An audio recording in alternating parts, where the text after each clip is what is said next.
баарыңыздар менен.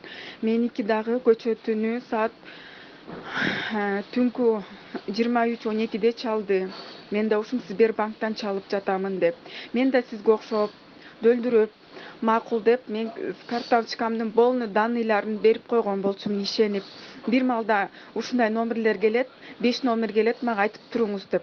Бардыгын отчетту менен эмне деп СМС келип атканын бардыгын мен да кашайтып, мен да жинди болуп ошонтип берип коюп, картаман 130 000 рубль снимать этип алды.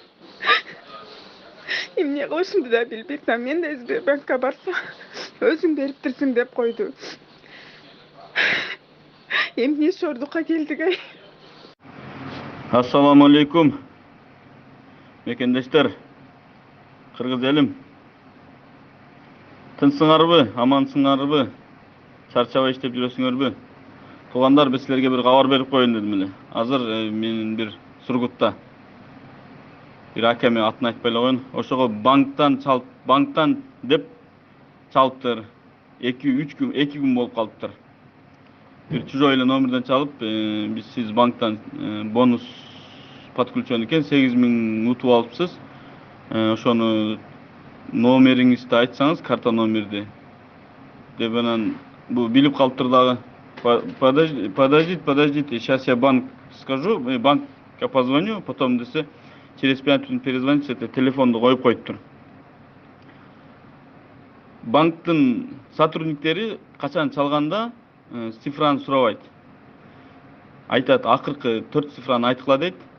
Болду. Полный цифраны айтпайт. Арка жагында жана кифти 3 цифраны дагы. Ошону дагы сурап атышат. Аны дагы айтпагыла.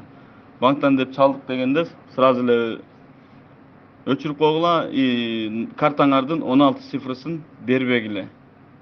Ошо бул азыр кече да бир эжешадан келди эле бир ушундай нерсе. Азыр мына Сургутта иштеп жүргөн бир тууганыбыздан келди мага. Шуну кабар берип кой, сөзсүз кечиктирбей деп. Ошо абайлаңыздар туугандар, Менет менен иштеп атканда ошо мошенниктерге акчабызды берип койбойлу. Бул кабарды бардыгына таркатып койгула туугандар Сургутта, кантаңарда, группаларыңарга.